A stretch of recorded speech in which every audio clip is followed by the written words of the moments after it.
స్నానమాడనించి మురళీధరుని తోడ స్నానమాడనించి కరుణ కల్గిన ఆండాళ్ తెలియ చెప్ప మురళీధరుని తోడ స్నానమాడనించి కరుణ కల్గిన ఆండాళ్ తెలియ చెప్ప వరుణదేవుడు కదిలొచ్చి వానలింప వరుణదేవుడు కదిలొచ్చి వానలింప విరహంబు తీర వ్రత స్నానమాచరించే విరహంబు తీర వ్రత స్నానమాచరించే. మంచి పనులు చేయువారికి లోకమంతా తోడై నిలుచున్నట్లు ఈ వ్రతం ఆచరింపదలచిన వారికి దేవతలందరూ తమ సేవలను అందించ సిద్ధమగుదురు. ఆండాళ్ తల్లి ముందుగా సేవనందింపవచ్చిన వరుణదేవుని కీర్తిస్తూ, మాకంటూ ఏమీ సేవలు అవసరం లేదు, నల్లనయ్య ఆనందమే మాకు ఆనందం, స్నాన వ్రతము చేయుటకు కావలసిన నీరు సమృద్ధిగా ఇచ్చిన మేము స్నానమాడుతాము, అదియేగాక సమృద్ధిగా గల నీటితో పంటలు పండి ఆనందం అంతటా వ్యాపిస్తుంది. అప్పుడు మా స్వామి ఆనందిస్తాడు. కనుక నీవు అనుకూల వర్షాలు కురిపించు. మేము స్వామిని మేల్కొలిపి స్నానమాడ వచ్చినదాకా నీరు ఉండేటట్లు వర్షము కురిపించిన ఆయన మాతో స్నానము చేసిన నీకు కురిసిన ప్రయోజనము తృప్తి కలుగుతాయి.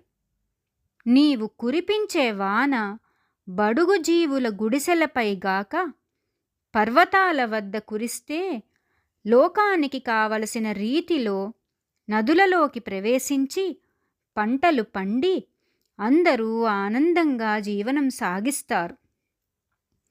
వరుణదేవా, నీవు ఎలా ఉండాలంటే సంద్రము అట్టడుగుదాకా మునిగి నీటిని గ్రహించి ఆకాశమంతా తిరుగాడుతూ నల్లనయ్య శరీర ఛాయ వలె నీలిమేఘాల కాంతిని వ్యాపింపజేయుము. సుందరాకారుడైన శ్రీకృష్ణుని సుదర్శన చక్ర కాంతి వలె తళతళ మెరుపులు మెరిపించు. భగవానుని పాంచజన్యము చేయు ధ్వనికి లోకములన్నీయూ అదురునట్లు నీవు ఉరుములు ఉరమవలెను. పరమాత్మ చేతి నుండి విడువబడిన శరముల వర్షము వలె లోకములన్నీ సుఖించునట్ల అంతటి వర్షించుము. ఈ జలధారలతో మేము మార్గశీర్ష స్నాన వ్రతము ఆచరించదము, ఆనందంగా స్నానమాచరింతుము.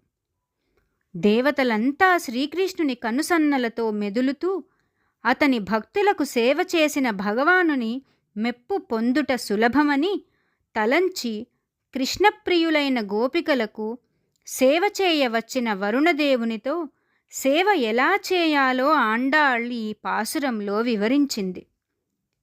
శ్రీకృష్ణ భక్తుల శక్తి చాలా గొప్పది. రాక్షస గణములు సైతము ఏమీయూ చేయజాలం. కాలయముని పాశానికి సైతము వణుకు పుట్టించే శక్తి భగవద్భక్తులకు కలదు. యమధర్మరాజు తన భటులకు రహస్యంగా కృష్ణ భక్తుల జోలికి దురుసుగా పోకండి అని తెలిపెనట.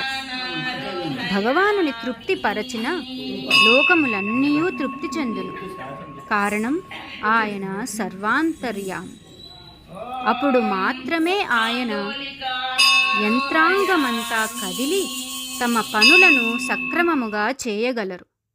అందువలన లోకములన్నీయు ఆనందముగా ఉండవలెనన్న లోకేశ్వరుని ప్రీతికై ప్రేమతో విశ్వాసముతో మన వంతు ధర్మమును మనము చేయవలెను. అప్పుడు భగవానుడు భక్త పరాధీసుడగును. ఇక మిగిలిన దేవతల మాట ఏమున్నది? భక్తుల ఆజ్ఞానుసారము వర్తింతురు. అలా వచ్చిన వరుణుని చూసి ఆండాళ్ తల్లి అతని సేవా తత్పరతని కొనియాడుతూ, నీవు తారతమ్యాలు చూడక కురిపించడం నీ బాధ్యత కనుక వర్షము కురిపించు. స్థానం యొక్క యోగ్యతను బట్టి గ్రహించడం, ఉపయోగించడం జరుగుతుంది అని ఈ పాసురంలో ఆండాళ్ తల్లి తెలియజేస్తుంది. తారతమ్యాలు లేని సేవయే పరమాత్మునికి ప్రీతి.